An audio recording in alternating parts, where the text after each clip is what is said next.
आई थी आपके पास शमीम बीबी? जी।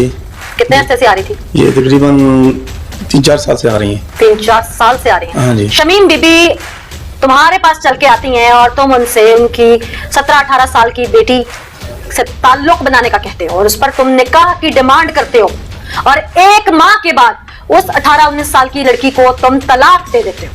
अच्छा, और बता। मैं बताऊं या तुम बताओगे? मैंने बकायदा उससे निकाह किया। तो जहां तक मेरे इल्म में है कि आपने उस निकाह को रजिस्टर्ड ही कभी नहीं करवाया था। जय दोस्तों, राम राम। तो भाई ताऊ के रिएक्शन में आप सभी का स्वागत है। तो भाई इस्लाम का ठेकेदार बनता है जो पाकिस्तान, उसमें एक ऐसे छोटी ही बच्ची 17 साल की जो कि उसकी मां पेंशन बनवाने वहां पर आती है और ये सरकारी अफसर उसके साथ क्या क्या करता है। वीडियो के अंत में आप सभी को पूरी स्टोरी बताऊंगा। पहले इसका रिएक्शन है, आप लोग क्या सोचते हैं इन दरिंदों के बारे में कमेंट सेक्शन में लिखकर वीडियो शुरू करते हैं।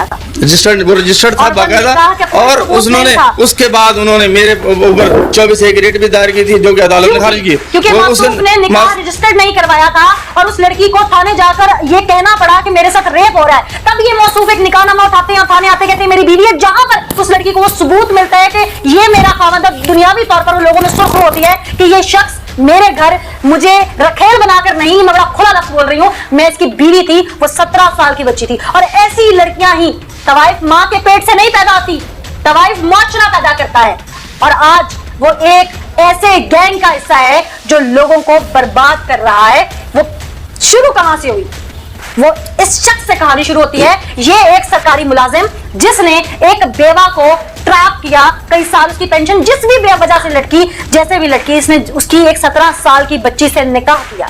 वो 17 साल की बच्ची 2 नंबर नहीं थी। अगर ये उस फैमिली को 2 नंबर कह भी रहा है तो ये उसको अपने घर इज्जत की चादर लेकर अगर ले आया था, इस्लाम में 4 की इजाजत है, मैं मानती हूँ, ये चादर देके ले आया था तो उसको चादर दीवारी का तहफ्फुज देता, ना कि 1 महीने के बाद उसे उसी दलदल में धकेल देता। समझ नहीं आई? लोग तो मेरी बात सुने, वो तवाइफ भी होती ना तो उसे आप 1 साल देते अपनी जिंदगी में ढलने के लिए, 1 महीना ना दिया आपने, कहां भी जस्टिफाई करेंगे अपनी बात को? अब आप मेरी बात भी सुनेंगी? तुम्हें शर्म है? कुछ शर्म आया है? भाई मैं आप ही के सुन रही हूँ। तुम अपनी शादी से पहले ज़ेबुन नसा के घर बार बार क्यों जाते थे जब उसकी वालदा घर पे नहीं होती थी? एक खातून आपके पास ऑफिस में आती है अपना केस लेके, आपको ख्वाब आ गया था कि उसके घर में उसकी जवान बेटी और आपने उसका रिश्ता मांगा। वो अपनी बेटी को साथ लेके क्यों फिर रही है? वो उसकी उसका जब उसकी बेटी का काम दफ्तर में है ही नहीं तो वो क्यों लेके आती है? शर्म करो, भगवान से डरो, भोसड़ी वालों, भगवान से डरो। वाह, कोई भी अपना बेटी या बेटा या उसके पेंशन जिसने पेंशन लेनी वो खुद आए, उसके बेटी को लेके आना और उसको रख लेंगे। क्यों कोई भी नहीं नजर रखेगा? सुन रहे हैं? हाँ जी, सब सुन रहे हैं कि कोई भी अपनी बेटी क्यों लेके आएगी डॉक्टर मीन मौसूफ के पास, क्योंकि इनकी आंखें तो खूंखार भेड़िए की तरह उसकी इज्जत को देखेंगी। अगर किसी की बेटी को निकलना पड़ जाए तो ये मौसूफ कह रहे हैं कि उनकी गलती थी कि वो बेटी क्यों लेके आई दफ्तर में। मैंने देखा तो मैंने ब्लैकमेलिंग शुरू कर दी, क्योंकि एक 17 साल की लड़की इसकी वजह से एक ऐसे गैंग का हिस्सा बन गई है जिसकी वजह से उसे, मेरे मुंह पे वो लफ्ज नहीं आते कि उसको एक 2 नंबर लड़की होने का लक़ब दिया जा सकता है। वो कहां से ट्रैप होती भी, वो अगर मैं दूसरे लफ्जों में कहूं तो वो बिकती चली गई। उसके बाद सिर्फ उनके घर की कसम पुरसी, वो तमाम हालत आप मेरे कैमरे पे देख सकते हैं। अगर वो इतने ही 2 नंबर थे तो उनके घर तो मेरा ख्याल है एक सही साथ बेड नहीं है, उनके घर तो बर्तन 4 अच्छे नहीं है खाने के, उनके तो घर की जो हालत है जिस तरह 4 पहियों पर वो बिस्तरा डालकर बैठे थे, अगर वो इतने ही 2 नंबर थे, लेकिन वो 2 नंबरी कहां से शुरू हुई? इस शख्स से रूट स्टार्ट हुई। मेरा सवाल पेंशन से रिलेटेड नहीं है कि तुमने कितने साल में क्यों नहीं लगाई। मेरा सवाल फिर वही है कि किसी भी साल की पेंशन तुम 2 माह में, 3 माह में, या जल्द से जल्द लगाओगे तो क्या उनसे रिश्ता मांगोगे बिहाफ पर 1 माह के लिए?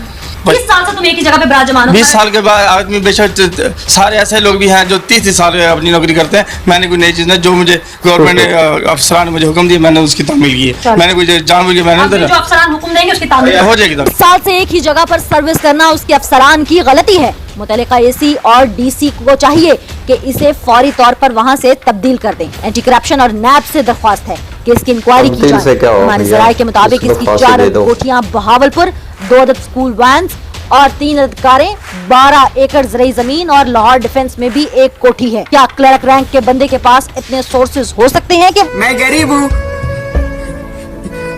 हूँ पाकिस्तानी वो ये सब बना सके? इन्हें मरियम नामी दोस्त असलम, उसने एक FIR करवाई है और तुम अपना जाके उनसे जो भी है सेटलमेंट कर लो। किस चीज की FIR करवाई है? कि भाई तुमने उसे अगवा करके और तना किया, उसके साथ बात करके फिर मुझे बताओ, नहीं तो मैं तुम्हें पर्चा दे दूंगा और तुम्हें उठा लूंगा। सिविल लाइन ले जाके इन्होंने मुझे हवालात में डाला और मैंने अपने कुछ दोस्तों को बुलाया। वो आए, उन्होंने कहा, उनसे बातचीत की, उन्होंने उस टाइम हमें 80 लाख रुपए की डिमांड की कि भाई 80 लाख दे दो तो हम आपके लड़के को रिलीफ कर देते हैं, पर्चा खारिज करवा देते हैं। किसने डिमांड की 80 लाख की? उसके बाप ने, असलम ने, पहले सबसे पहले उसने हमें बात की, फिर उससे असलम ने हमें कहा जी आपके पास 80 लाख थे, आप अंदाजा था उन्हें? बस वो मुझे टैप काफी 5 महीने से तकरीबन कर रहे थे। वो हुआ तो आपसे हुआ था ना, इश्क जी। में हुआ, मोहब्बत जी, में हुआ, जी। जो भी हुआ, ये अमल तो हुआ था जिसकी जी। FIR थी। जी। ठीक है। तो फिर- जबरदस्ती कुछ इस तरह नहीं हुआ था, उसने पहले ही मैसेज consent हाँ थी। जी, मैसेज पे भी सब कुछ उसने एग्री कर लिया था, पहले बात थी मेरी उससे, अभी मैसेज है मेरे पास, सब कुछ उसका रिकॉर्ड भी है। अच्छा। जी। तो उसने मुझे साथ कुछ ओके किया, फिर मैंने जो है ना, हमने ऐसे इस तरह किया और चले गए। फिर बाद में जो है ना, फिर असलम से हमें एक नई नामी वकील था, उसका राब्ता हुआ, उसने कहा जी हाँ जी जो करूंगा मैं करूंगा। वो किसका वकील था? वो इनकी लड़की वालों का वकील था, नहीं ना।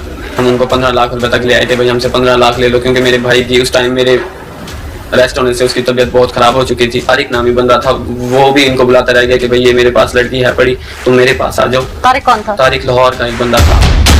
मैं थूकता हूँ तेरी सूरत पे। रमजान जानी नाम है उसका, सिविल लाइन में उसकी वो थी। कौन था वो? पुलिस वाला था। अच्छा, आपके केस का तफ्तीशी था? मेरे केस का आयु तफ्तीशी था जी।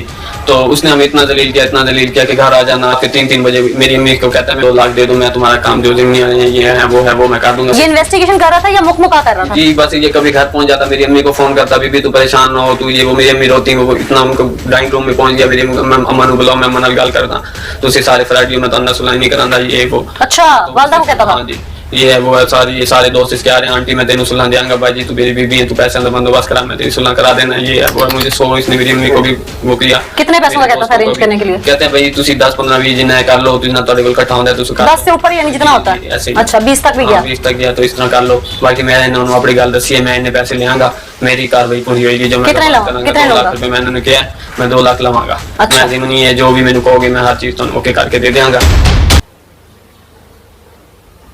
तो भाई ये वीडियो थी, तो पूरी स्टोरी मैं आप लोगों को एक्सप्लेन कर देता हूं। यानी कि पाकिस्तान जो कि बोलते हैं भाई इस्लाम के नाम पर पाकिस्तान बना था, यानी कि भाई पाकिस्तानियों का मानना है कि हम इस्लाम का जो भी रूपरेखा तैयार की गई थी, इस्लाम बना था, हम उसके नक्शे कदमों पर इस्लाम के पाकिस्तान चला हुआ है, ठीक है।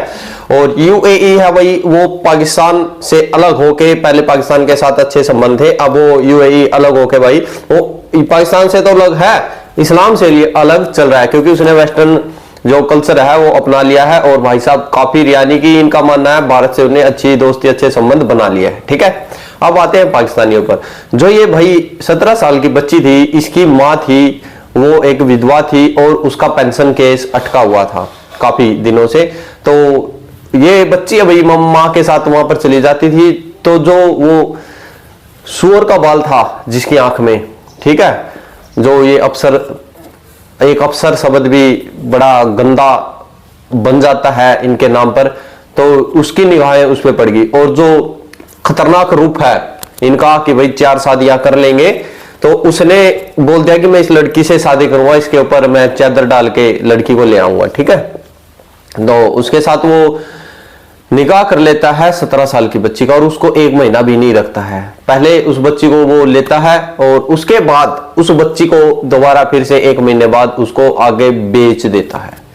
यानी कि उस छोटी ही बच्ची के साथ जो ये बोलते हैं भाई हिंदुस्तान के मुसलमान सेफ नहीं है, पाकिस्तान की छोटी सी बच्ची ने कुछ दुनिया भी नहीं देखी थी, अब तक तो वो माँ के साथ चलने वाली थी। इस बंदे ने, इस जाहिल आदमी ने उसको इतने जगह भेज दिया कि उसको ये खुद नहीं पता था कि वो अब किस जगह पर है, किसके साथ है, कहां पर है।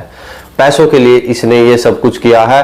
और ऐसे ऐसे वहां पर इंसान हैं जो कि इस्लाम के नाम पर बोलते हैं कि भाई ये देश है, सब कुछ हम अच्छी तरीके से, तो बड़ी घिन आती है ऐसे लोगों का, ऐसे देश का नाम लेते हुए। आप लोग क्या राय कमेंट सेक्शन में जरूर लिखें। जय हिंद, जय भारत।